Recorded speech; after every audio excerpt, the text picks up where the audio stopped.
Hello viewers, আসসালামু আলাইকুম। আজকে আপনাদের ঘুরিয়ে দেখাবো রবি ঠাকুরের কুঠিবাড়ি।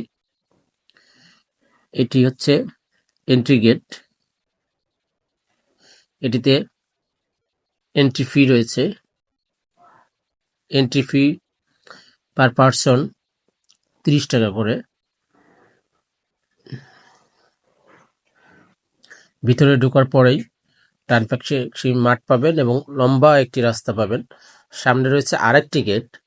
গেটের পরে দেখতে পাবেন যে কুঠিবাড়িটি, যেখানে রবি ঠাকুর বসবাস করেছেন অনেক দিন।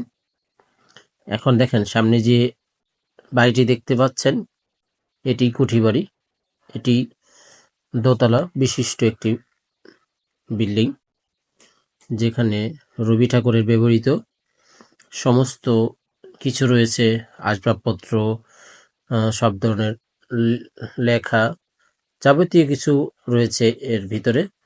চলুন আপনাদের একটু ঘুরে দেখাই। এন্ট্রি গেট থেকে যে অংশটি দিবে টিকিটের, সেটি এখানে প্রদর্শন করতে হয় গেটে। তারপর আপনাকে ঢুকতে দিবে। ভিতরে ঢুকে দেখতে পাচ্ছেন প্রত্যেকটি দেয়ালে রবি ঠাকুরের ছবি, তার ফ্যামিলির প্রত্যেকের সাথে ছবি, তার ফ্যামিলির প্রত্যেকের আলাদা আলাদা ছবি সব টানানো রয়েছে এবং তার স্মৃতিগুলোও সব টানানো রয়েছে দেয়ালগুলোতে।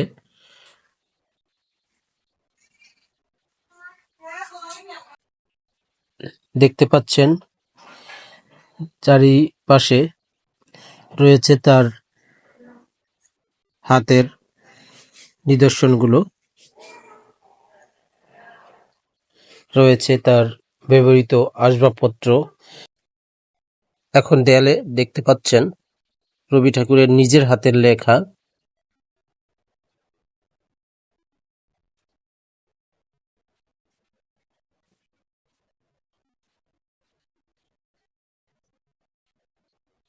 চলুন এবার পাশের রুমটাতে যাই। সেখানেও অনেকগুলা এরকম নিদর্শন দেখা যাবে।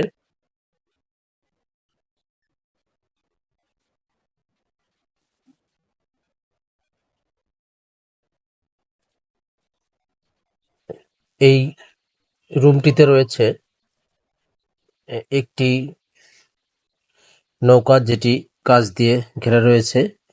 পাশেই রয়েছে একটি বড় টেবিল। দেখতে পাচ্ছেন এখানেই লোকজন বেশি ভিড় করে।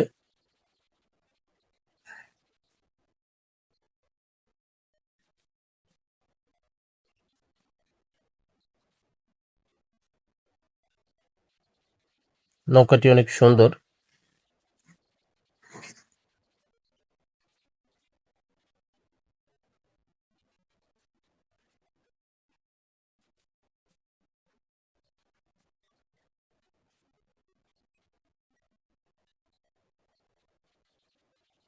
পাশের রুমেই রয়েছে পালকি। এই পালকিটি ১৬ বেহারার পালকি, যেটি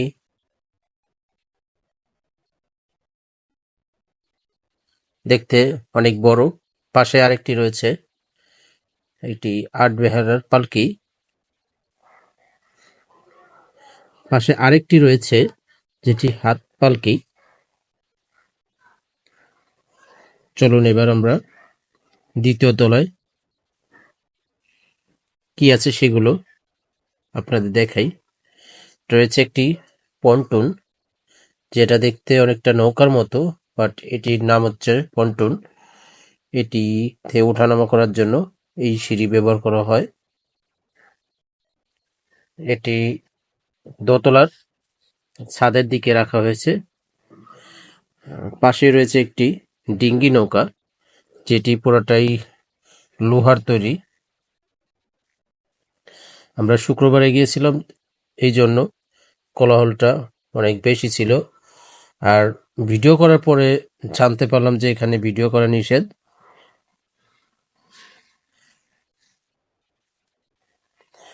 এই রুমটাতে রয়েছে একটা টেবিল, পাশে রয়েছে দুই পাশে দুইটা সোফা। সবগুলোই রবি ঠাকুর ব্যবহার করছেন।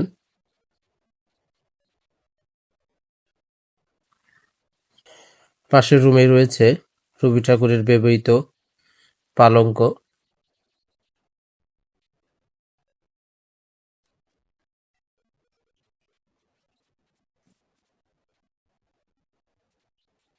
আর ছাদ থেকে তোলা বিল্ডিং এর চারপাশের দৃশ্যটা দেখতে এমন লাগে।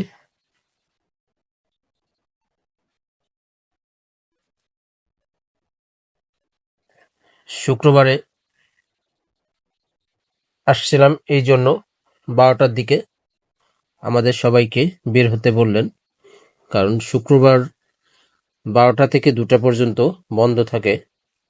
অতএব যারাই আসবেন ব্যাপারটা একটু মাথায় রেখে আসবেন যে শুক্রবারে আসলে অবশ্যই 12টার আগে আসবেন অথবা 2টার পরে আসবেন, যাতে আপনারা সুন্দর করে ঘুরে দেখতে পারেন।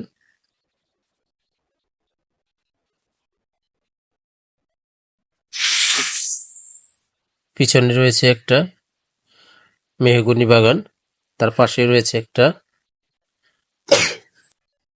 পুকুর। এটা এক্সিট, এদিক দিয়ে যেতে হয়। এক্সিট হওয়ার সময় বাম পাশেই দেখতে পারবেন এরকম একটা সুন্দর মঞ্চ। পাশে রয়েছে নতুন করে বানানো অডিটোরিয়াম, যেখানে রবি ঠাকুরের এই নিদর্শনগুলো রাখা হবে। এইটি হচ্ছে বেরো আসলাম এক্সিট দিয়ে। Thank you for watching my video. ভালো লাগলে লাইক, কমেন্ট, শেয়ার করবেন।